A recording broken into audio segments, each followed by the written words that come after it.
The Camino de Santiago is an ancient Christian pilgrimage that largely follows a pre-Christian pathway. Its main pilgrimage route to Santiago follows an old Roman trade route, which continues to the Atlantic coast of Galatia, ending at Cape Finisterre. Although it is known today that Cape Finisterre is not the westernmost point of Europe, the fact that the Romans called it Finis Terra, literally the end of the world or land's end in Latin, indicates that they viewed it as such. At night, the Milky Way overhead seems to point the way, so the route acquired the nickname Milky Way in French. Historians speculate that this may have been a pilgrimage route for all sorts of different people. In 200 BC, as the Romans slowly conquered the area of the Iberian Peninsula, Brutus became the first Roman general to reach Finisterre and to marvel at the Venetian altar to the sun god Ara Solis, a temple that was sacred to Druid priests and Celtic pilgrims alike. Its location at Finisterre, near the current lighthouse, was then considered the westernmost point in Europe. Legend holds that St. James' remains were carried by a stone boat from Jerusalem to northern Spain, where his remains were discovered circa 812 AD, and then were buried in what is now the city of Santiago de Compostela. The name Santiago is the local Galician evolution of Vulgar Latin for St. James. So Santiago de Compostela means St. James under the stars or under a field of stars. And so the custom began of pilgrimaging to Santiago to seek the blessings of the dead saint. Camino means the way in Spanish. There are dozens of pilgrimage routes to Santiago de Compostela, and each one is a part of the Camino. However, there is one main route which begins at Saint-Jean-Pied-de-Port and ends at Santiago, with the extension that goes on to Finisterre. When you hear someone talk about the Camino, this is the route they are usually referring to, and is also known as the Way of St. James. Traditionally, as with most pilgrimages, the Way of St. James began at one's home and ended at the pilgrimage site. During the Middle Ages, the route was highly traveled. However, the Black Death, the Protestant Reformation, and political unrest in 16th century Europe led to its decline. Martin Luther himself urged Christians not to walk the Camino because St. James' remains were not in Santiago, he said. By the 1980s, only a few hundred pilgrims per year registered in the Pilgrims office in Santiago. In October of 1987, the route was declared the first European cultural route by the Council of Europe. It was also named one of UNESCO's World Heritage Sites. Since the 80s, the route has attracted a growing number of modern-day international pilgrims. In recent years, the Camino's popularity has grown thanks to the movie The Way and a general increase of interest in hiking and exercise. For example, in 2017, 301,006 pilgrims registered with the Catholic Church, which oversees the Camino, to walk it, of which 180,726, or 60%, were classified as having come by the Camino Frances. The majority of those registered these days do so for non-religious reasons, which would have been unthinkable a century ago. Regardless, the Camino continues to endure.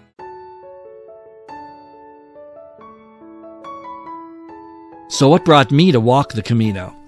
My way to the way was, as most things are in my life, a mixture of two extremes, the pragmatic and the spiritual.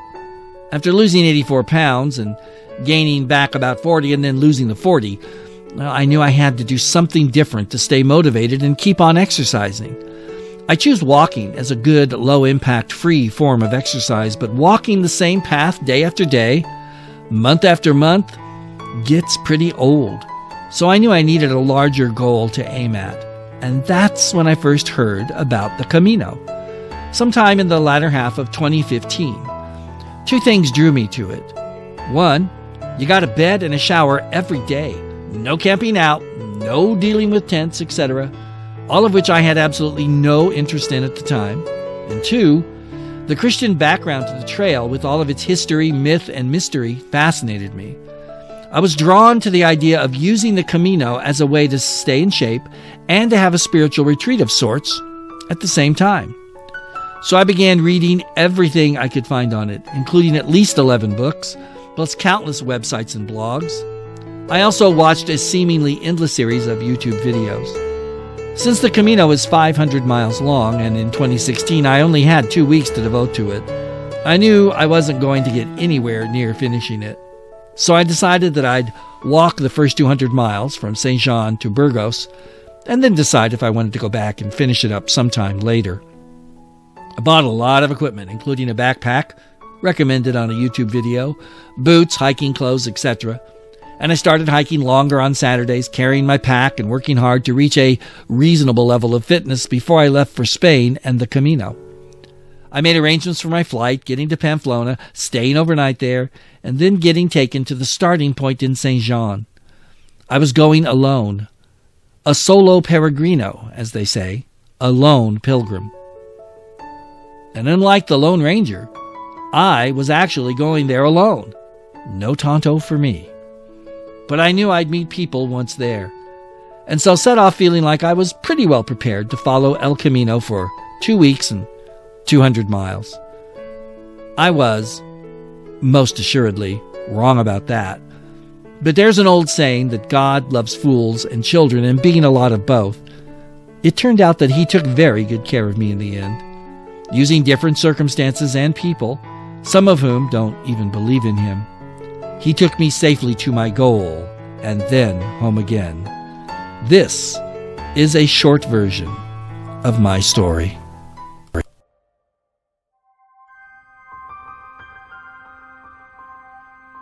I arrived in Pamplona and was taken to my host's home, which serves as an albergue or hostel.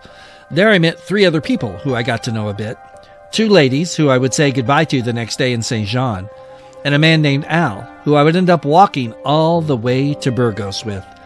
We slept in the next morning. Why our host didn't wake us up, I don't know, and so got started late hiking out of Saint Jean. Saint Jean is in the foothills of the Pyrenees and is a beautiful and quaint little town. Its sole claim to fame is that it's the starting point for the Way of St. James. So we quickly registered, received our Camino passports, and headed out.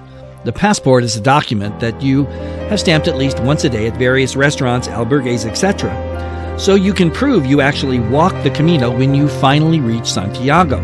Then you can receive your Compostela, which is an official certificate saying that you have indeed completed the Camino. You start going up some steep inclines in town, and it only gets harder from there. The first 8 kilometers out of Saint Jean are about as steep as anything I've ever climbed. So, with a fair amount of huffing and puffing, we finally made it to our first stop, Orasan. There's a small albergue there, so we stopped, had a bite to eat and something to drink, and then we pressed on. Along the way, I learned to pause, not just to catch my breath, but to look back. The views were astonishing, and the realization of how far I had come was motivating. Take time to look back, but only for a few moments, and then move on.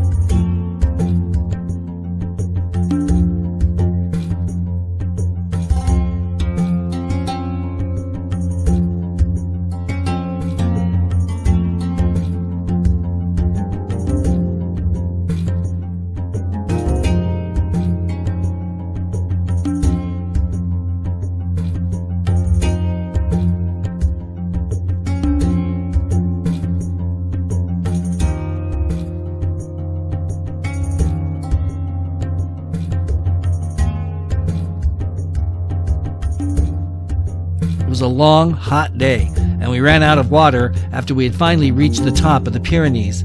At the border with Spain lies the Fountain of Roland, and happily for us, it was flowing.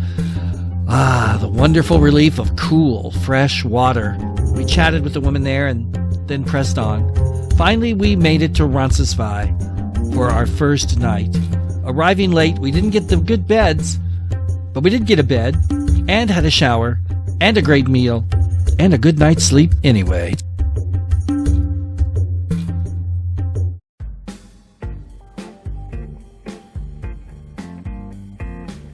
Early the next day, we were up before the sun, and after a quick stop at the famous mileage sign outside of Roncesvalles, we were off. The next few days, my body had to adjust to the trail, which it did surprisingly well. We were on track for day 2, and I remember being exhausted when we finally reached our stopping point. We found a great albergue just over the medieval bridge at the entrance to the town.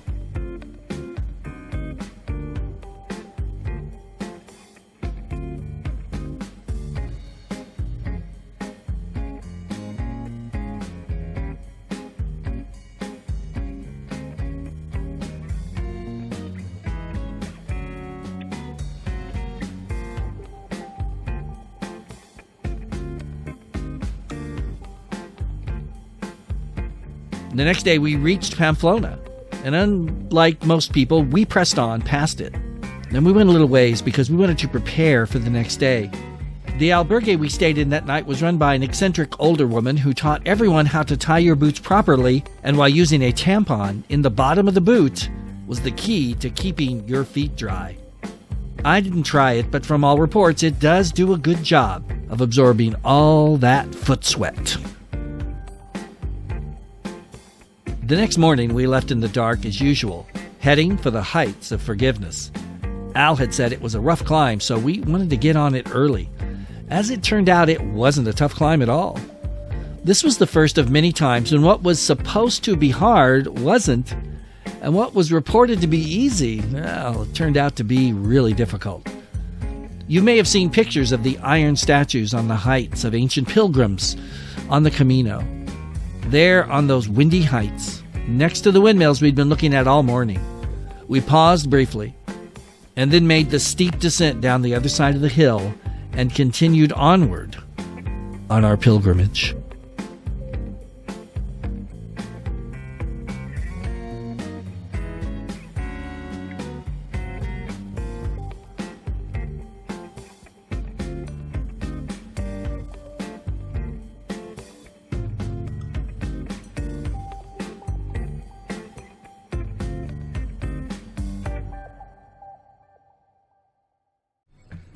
And so it went. Wake up, walk, eat, find an albergue, shower, eat, sleep, and repeat. It was hot that September, with temperatures at and even above 100 degrees during the day, with fairly cool evenings. The sun set very late, around 9 p.m. We walked through vineyard after vineyard after vineyard, and also walked through miles of sunflower fields, through dead or dying tiny villages whose only business was the Camino. We tramped on towards Burgos.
All of this was marvelous exercise, of course, but I was finding a distinct lack of anything spiritual. This was partly because one of the people I walked with was very loud about his antagonism towards faith in general and Christianity specifically. I also ran into a lot of PC Europeans who, when they found out I was a minister, gave me the third degree about all things gay and then departed in a huff of self-righteousness that was nearly audible. I found myself looking forward to finally getting to Burgos and getting it over with. But all was not bad. The scenery was beautiful, and I was blessed to meet some really great people along the way as well.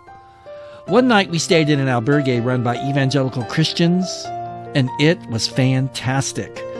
They were gracious and even had a little prayer and meditation service that I went to. That day had been particularly hard, with one steep climb that wore me out. It was a much-needed break and really refreshed my soul.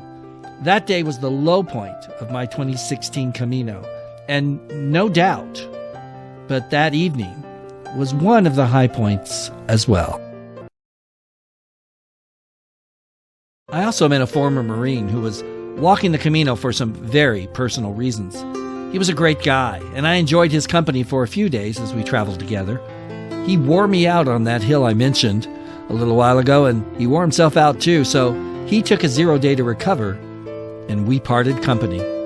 By far the most encouraging and remarkable person I met on the whole Camino was a lady from Australia. She and her friend were traveling together, and we kept seeing them during the day as we passed them, and then they'd pass us, and then we'd pass them, and on and on. They were faster walkers than we were, but they lingered in the villages longer than we did. I ended up getting to know them, and Penny in particular was and is an outstanding person. She's one of those people who just light up a room when she enters, and I enjoyed her company immensely, and I am happy to say that we are still friends today.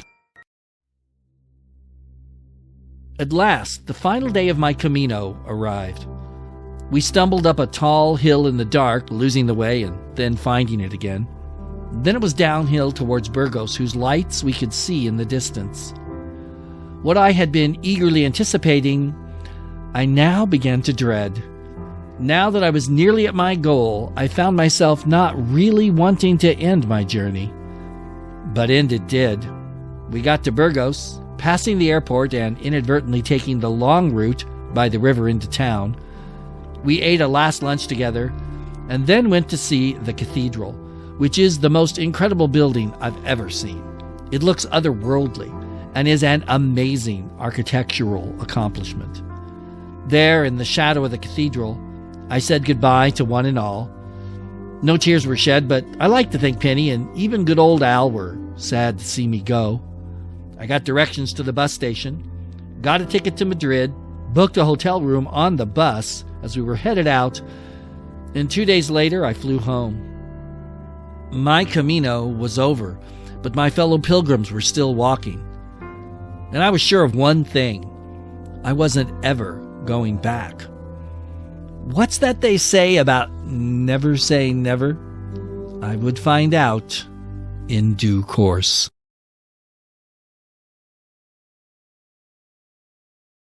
My surety about not going back to the Camino held until sometime around mid-2018. I had nothing planned for a vacation that year at all. True confession time. Planning vacations has always been a hassle for me, and I usually dread it. Well, that day, as I was in the shower, the thought smacked me hard that I ought to go back and finish the Camino. Now, I wasn't overly thrilled with the idea, but I did entertain it. Then I heard from Penny, my Australian pilgrim friend, who said she was planning on going back in the fall. Well, that changed everything for me.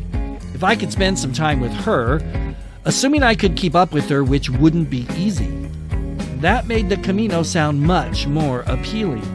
So I waited as she put her schedule together, but I was sure that I'd go. Finally, it was September of 2018, and she had to pull out of the trip due to things at home, so there I was, nothing to do, and vacation time that needed to be taken, so I didn't get a lecture about overworking. So I bit the bullet and decided to go it alone once more.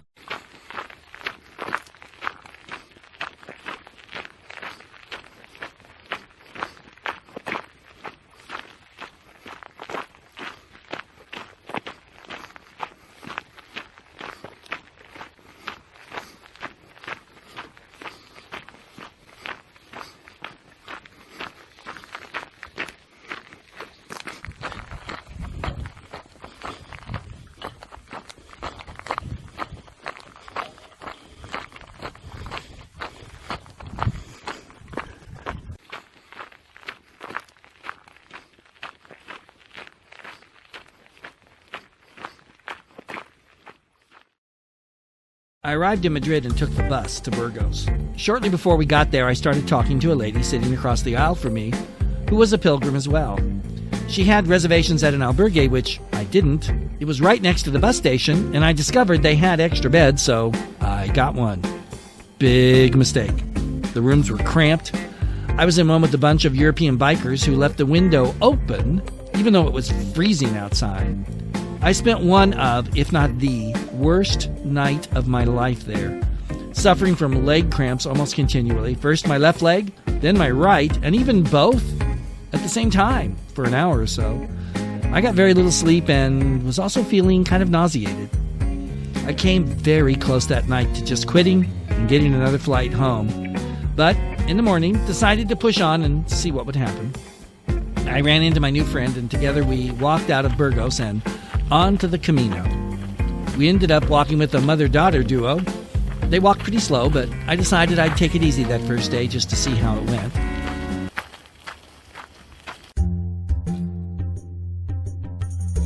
So this is the end of my first day of walking, and this is where I'm at. Cornils del Camino.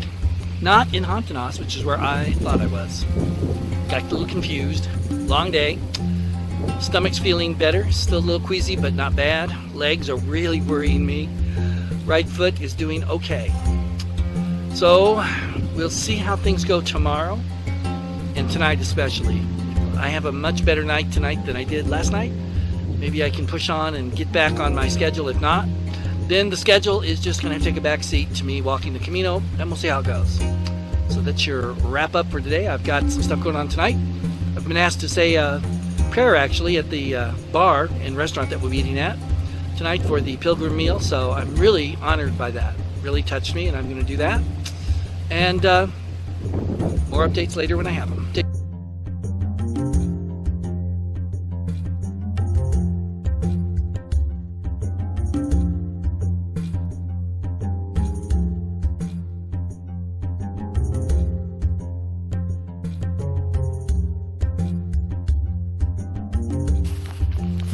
Hey everybody, this is Louie on my first On the Trail update. It's Thursday morning. Just left Hontanas, where that was the town I was supposed to be in on day one, and I actually thought I'd blow right by it. It is, what time is it now? It's like, hold on while I block the camera there. It is 9:26, so I'm like way behind. You probably already know about the horrible first night I had with the leg cramps. Well, I got some help with that. Last night was better. Made it through the whole night. And then at 5:30, I could feel it coming. Both my calves started to cramp, but I got up and took care of them before it got too bad. So, on the road here now, have lost my safari hat. I left it behind in Cornils del Camino, where we stayed last night. And I'm on my own. People I walked with yesterday are going to start later, and they walk a lot slower, and I got to step it up. So what all this means to the plan, the calendar that a lot of you had that I put out like an idiot, I don't know. We'll see. It's cold here, really cold in the mornings. I just took my gloves off. Still got this on. I could take it off shortly. And the next big town I get to, I'm going to have to buy another hat since my REI expensive safari hat is gone. It will be a blessing to someone else, I'm sure. And that's all good. So, that's it from here for now. I'll be back later with more. So, talk to you later. Journal entry, day 3. I'm in Carrion de los Condes for the night. That's an 18.2 mile hike. I have caught up with my schedule. About that, it's no longer a schedule, but more like a framework. If I want to stop short, I will.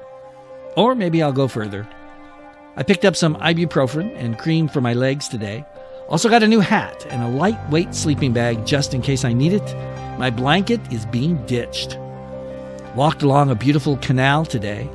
I saw a prayer request in a tree and made good time in the largely flat terrain. But I need to work on timing my breaks and my eating better. My legs are sore and complaining, but no cramps, so that's good.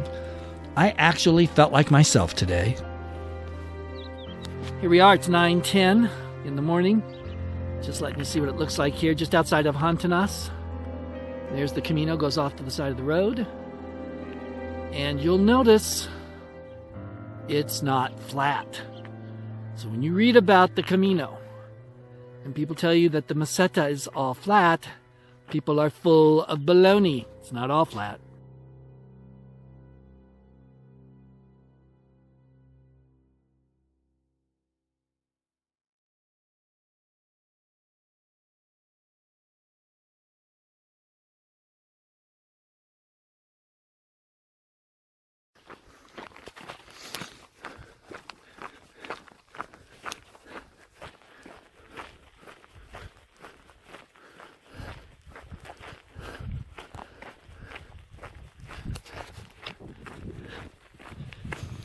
And after that brutal hill, this is more or less the beginning of the Meseta, really. What we were in back there, I guess, isn't, although it's labeled that on maps, so go figure that out. You will notice it's not all flat. So, there you go. The road goes ever on.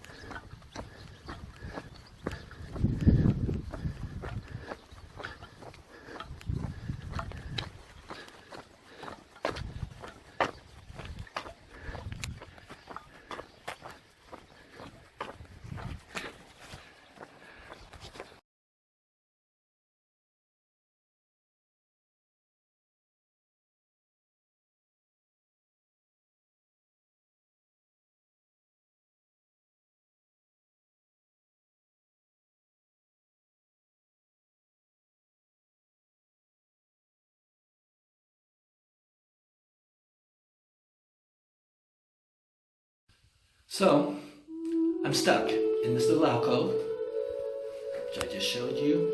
I'll show you again. It's not like I have anything else to do. It's just after 6. I was going to get a nice early start. But it stopped. When do they come to let us out? I don't know. Good morning again. Welcome to part 3 of Escape from the albergue, or the hostel. Actually, it turns out that the door wasn't actually locked to the outside at all. It had locks on it, but there was a way to get out. I didn't see it till just after 7 when a couple came down, looked at it, the guy just opened the door. So I burned an hour, which is over 3 miles, for nothing. Been walking a while now, and as you can see, the sun is, there we go, sun's about to rise. And on the Camino you walk westerly, so the sun's always behind you for the first part of the day. You walk in the light of the sun with your shadow stretched out ahead of you. Feeling good, got my backpack dialed in. Yesterday my back was bothering me, a little bit of my shoulder. Sure enough, it's this jacket. Never worn a backpack with the jacket, and I wasn't doing it right. This morning I got the hip belt up where it needs to be so that it's resting on your iliac crest, which is the top of your hip, essentially. And man, I feel much better, even though it's heavier, because I've got my new sleeping bag in it. I will debut the new hat later when it warms up. See ya. Okay, so here we go. Maybe the last part of the Escape from the albergue story.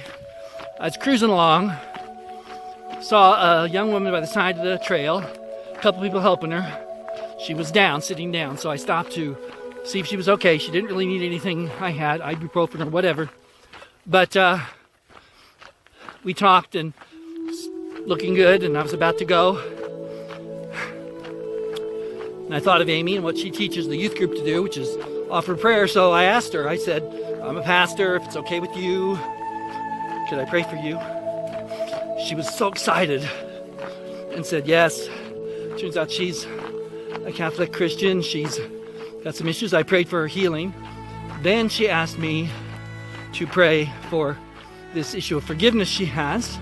So of course I did. I have a picture of her, which I'll be sharing and asking people to pray for her. Now here's the thing. One of the themes for me on this Camino, the mystery of God's will. If I hadn't been stuck, when I really actually wasn't stuck, but I thought I was stuck at the hostel this morning, I would never have seen her.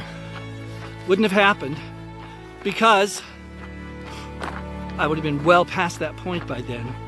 But because I was delayed an hour, I had a chance to minister. Just like that first day, if I hadn't gone slower, the leg problems, wouldn't have ended up at that Irish bar wouldn't have had a chance to say grace. So it's amazing how God orchestrates all these things. And one of the couples that stopped, we walked with them for quite a while, talked with them. They're charismatic Catholics. We had a great conversation. So you just never know what God's going to do.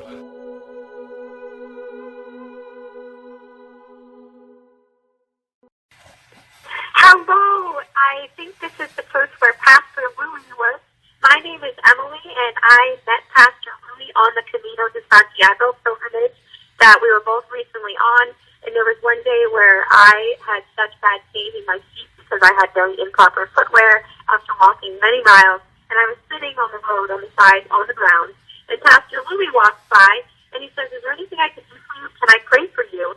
And I was so blown away by his prayer. He was so kind. It ministered to my soul with that prayer and encouraged me. And after he prayed over me, the Lord worked through him in order to alleviate my foot pain. And I was able to walk the rest of that day without foot pain, which was truly a miracle because I had been seriously bogged down with foot pain for several days. And so, Pastor Louie, if this is your church, let me know. And I'm praying for you. And I've been praying for you ever since I met you that day on the Camino. It was such a privilege, and you really blew us away.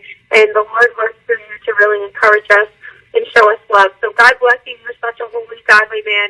I'm praying for you and the people that you shepherd, and I hope that you're doing well. And I am praying for you, Pastor Louie. And also, if this is not the church where Pastor Louie is, forgive me for this message. It was meant for Pastor Louie. Journal entry, day 5. I'm in Burgo Renero as planned. I bought some groceries and am eating the first sandwich with mustard on it since the States. It's very chilly and it's going to get colder. Hopefully the wind will die down. I got lost several times today. The Camino from Moratinos through Sagun was the worst marked I've ever seen.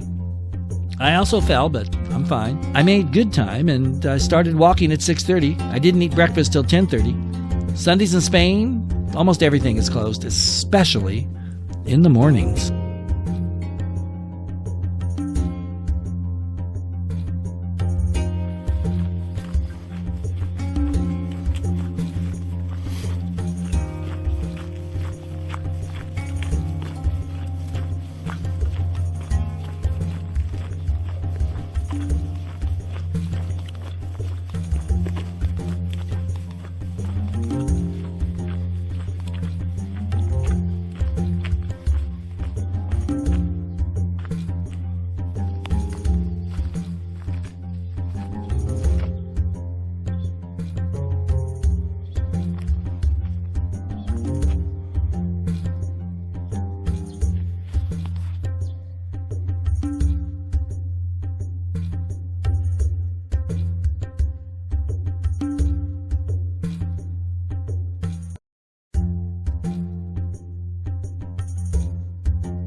Well, good morning. It's super early, and I thought I'd do a video, now that there's some light, just about the early morning experience on the Camino.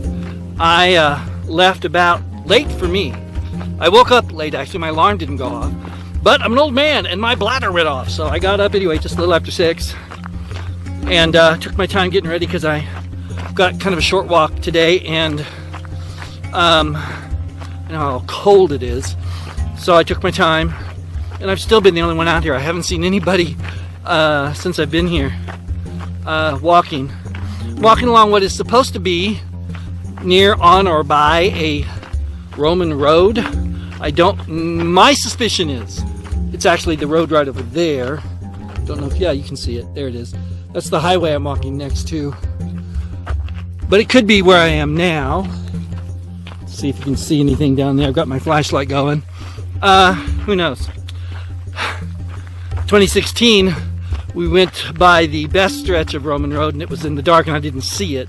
Always ticked me off because I really would like to check one out, just for the history. Well, it's quiet, it's still, it's cold. I've got about, well, less now. I've got total walk today is about 12 miles, which, you know, a week and a half ago would have been respectable, but now that I've done some 18s, doesn't sound bad. After Lyon, which I'll be in, should be, Lord willing, in 2 days, it's gonna really get hairy. So I got some long ones coming up. I'm doing good, except for one problem on my left foot. Up on the kind of the ball of the foot, I've got a infection or something. So that's it. I see some Camino Peregrinos up ahead, so I'm going to close this for now. I'll talk to you later. Bye.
Alright, so there's been a big detour here coming into Lyon.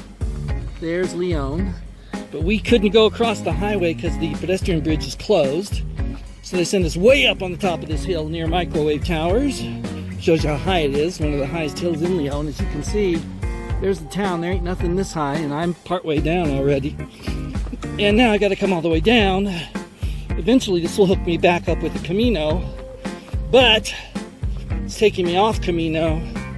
In terms of eating up time, it's gonna, you know, I don't know, at least an hour. I don't know how long it takes this to get back to the Camino. So, and of course it's a lot of extra walking, several miles at least. So my plan to get ahead of schedule today is still going, but obviously this is going to put a little wrinkle in the plan. And as you can see, I've talked a lot about really steep Spanish downhills to people. This is a good example of it. No zigzagging like we would do.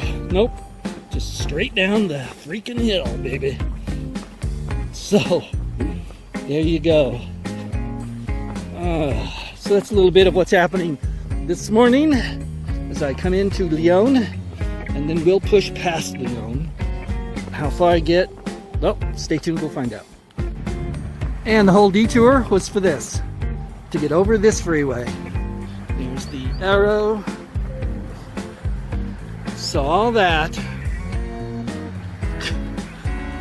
just to get over this. By the way, it's a little after 8:30 in the morning here in Lyon. And this, I guess, is what they would call rush hour. I'm in Villadangos de Paramo tonight. What happened to Lyon, you ask? Well, therein lies my story. I love it when a plan comes together. I decided to go past Lyon today, past Hospital de Obrego tomorrow.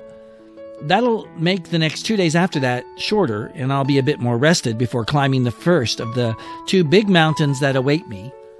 This is the cathedral in Lyon. Check it out. It's quite impressive.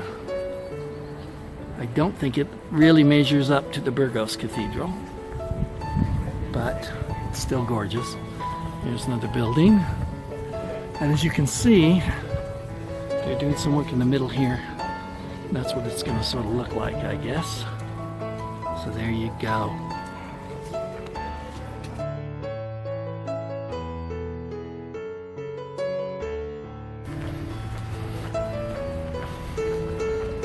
I have no idea what this building is. Looks like they're doing some construction.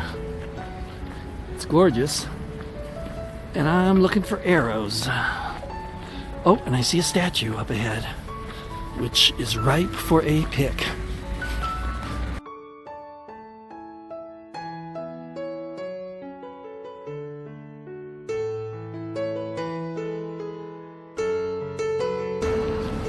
All right, what you have behind me there is not hobbit holes. It's actually wine cellars that dug into the side of the hills. People did not live there. I don't think any of them are still being used, but they might be. That's what this is on the outskirts of Lyon, heading west. What a town, big town, man. And I'm on the side of a big hill, so I'm gonna shut up, go up the hill, and hopefully find a place to eat pretty soon.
So, it's super early.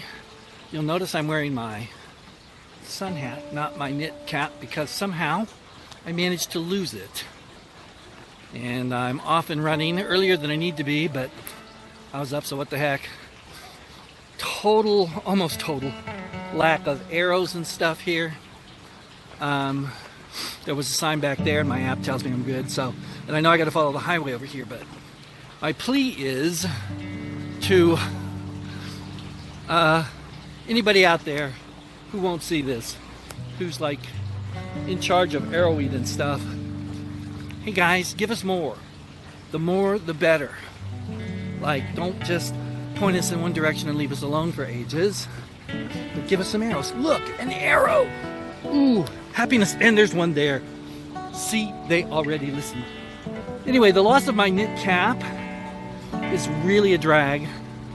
Not because I was in love with it, but because it kept my ears and head warm. I would have frozen in Lyon yesterday without it. So obviously I got to find a store, which is not easy for me to do for some reason, and get a new one, because in the mountains I'm gonna need it. I'm wearing this just to keep a little bit of heat in on my head. It's designed, of course, not to keep very much, but it should be better than nothing. So that's it. Here we're starting off to go through Hospital dell'Obrego, I believe is how you say it, or something like that, and on to a little town past that I heard about yesterday, watching a YouTube video from YouTubers that are ahead of me. They stayed in a hotel, they really liked it, so that's where I'm gonna go, I think, today. And then tomorrow I'll have another like 15-mile day, and then the cruise to Ferro.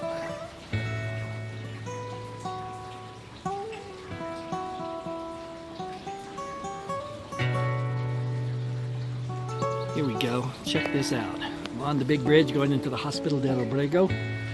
This is where they used to do jousting, and they have festivals here during the year. There's the river here. And here we go. We'll keep walking over it in the middle where it's easiest to put your foot.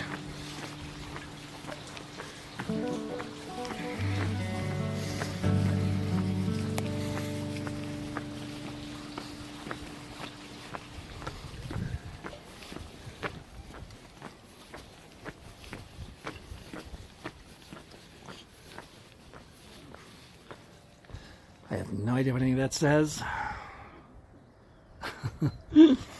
But let's go see if we can find a shop that's open. Probably not, but I'm hoping, so I can get a new knit cap, because it's getting cold.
Well, she might be able to tell it's raining.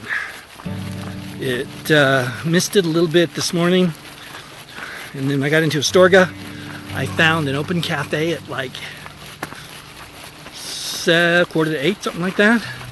I went inside, had a nice breakfast, ran into some people which I've talked to on the trail a bit, and amazingly enough, as I was sitting there eating, I noticed on the back wall they had hats, and under that they had knit caps.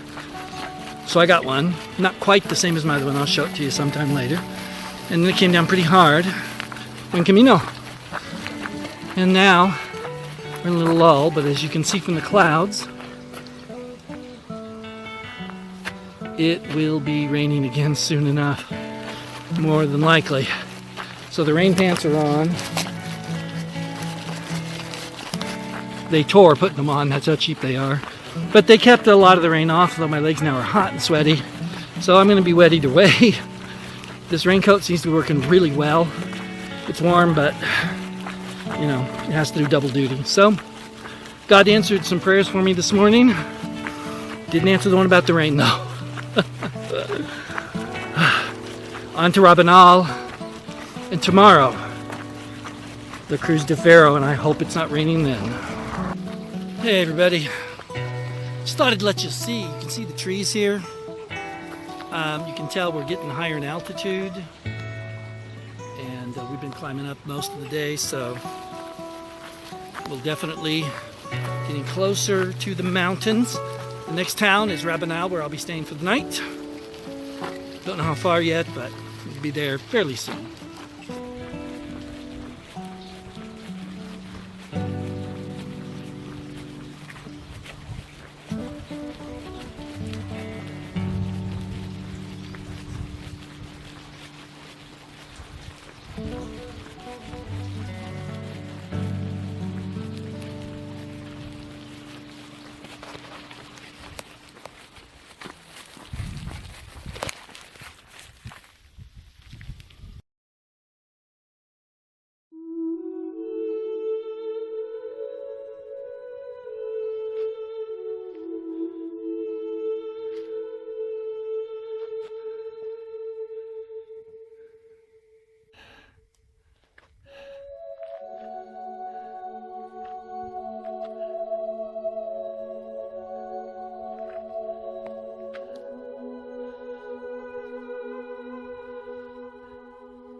So you can't, I don't know if you can see it or not on this video, but there is the Cruz de Ferro.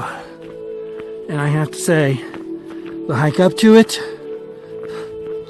was like not that bad at all. I don't get why people think it's so bad, although the descent I've heard is really bad. We'll find out. But for now, we're gonna get there, take care of some business. And we are basically at, when I get there, the highest point in the Camino. It's actually not quite there. We'll go down and go up to a higher point just past it, but for all intents and purposes, this is it. Even in a week or so when I do El Sobrero, it won't be quite this high. So I've arrived at the Cruz de Ferro. There it is. And now I'm going to take these prayer requests,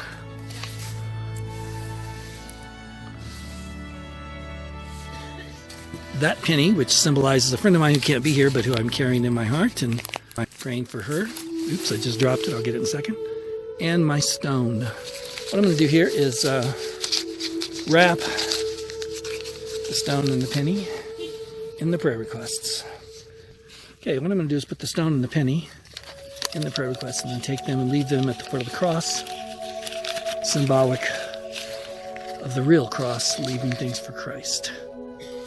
Cruz de Ferro is just a thing. It doesn't really mean anything, but symbolism is powerful, so let's do it.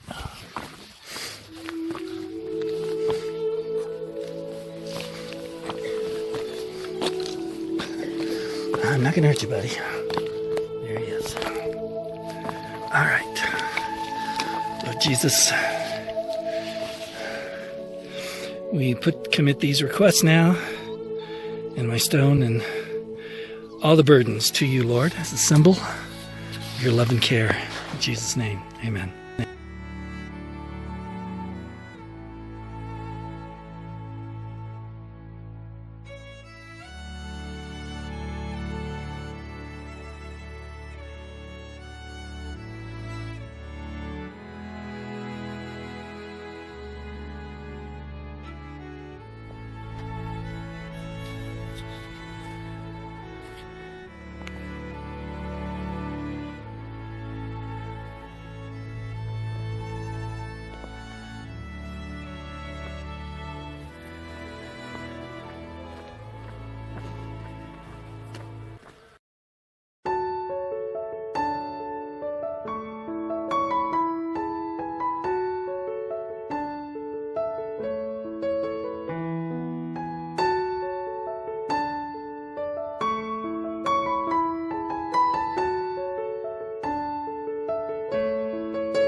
O Sombrero, in the wind, rain, fog, and cold, the emotional high point of my 2018 Camino. I left my hostel and went into the dark alone, as usual. I was doing fine, but the rain was fogging up my glasses. While dealing with that, I managed to miss a turnoff. I didn't catch that error until a kilometer later, adding 2K to my day.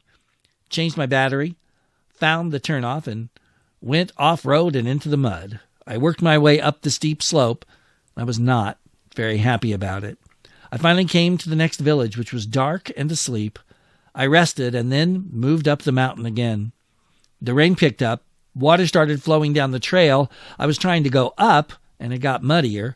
But then something changed as I began to notice what was happening. I was slowly, to be sure, adapting to things, overcoming the problems, and moving forward. My pace picked up as my trekking pole steadied me, and my shoes, Altair Temps, performed like champions. I never slipped once. The sky was gradually lightening as I realized that I was going to take this mountain no matter what it threw at me. I came to the last village, had some breakfast with hot tea, and then back out into it. It was a great day. Hey guys, I am over Sombrero and I am walking on the descent, which has a lot of ascent to it. You can see it's all cloudy and I think the lens is cloudy here. Hang on. Yeah, didn't help too much. Just wanted to say I made it in like the worst weather possible. And I feel great. And I'm on my way. And I want to thank God. Thank all you for your prayers and support. And special mention to this trekking pole, $9, cheapo, saved my little bacon many times. And my Altair temps, which are amazing. And I am a fan for life of these babies. So we're going to move on towards Triseca, whatever the name of the town is I'm going to tonight. And then the next day down, up and then down to Saria, and less than 100K from Santiago. I am pumped. I am excited. I've conquered the two worst mountains, and this one in the worst weather possible. Rain, wind, mud, clouds, fog. Man, I feel good. Tired, but good. More later.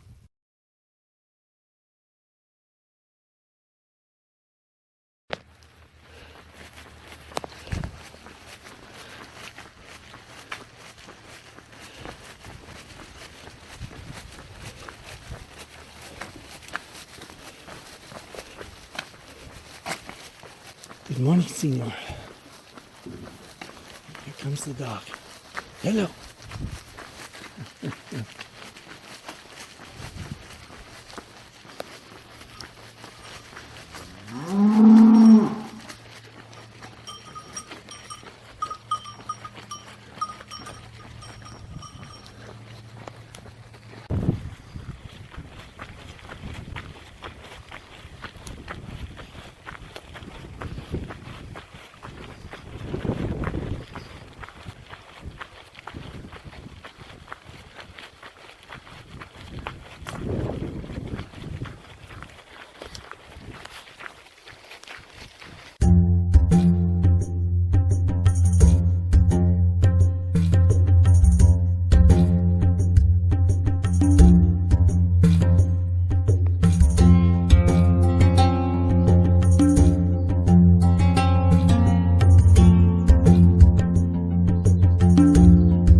I woke up early as usual. The meseta was behind me. The moving moments at the Cruz de Ferro. The fear of Sombrero. The long hike out of the mountains.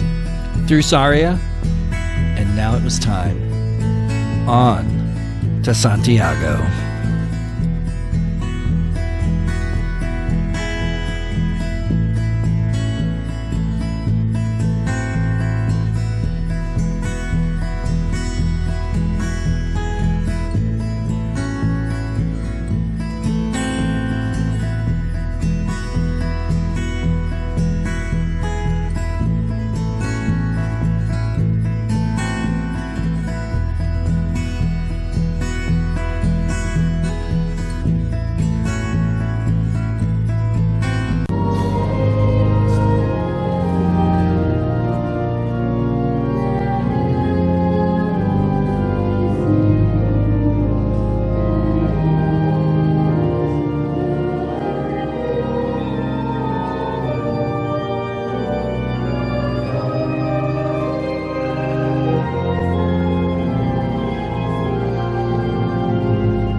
So we were in Finisterre. Late that afternoon, we walked the 2 kilometers out to the end of the world, the rocky promenade that juts out into the Atlantic with a lighthouse on it, where tradition states you end the Camino de Santiago by watching the sun set into the ocean.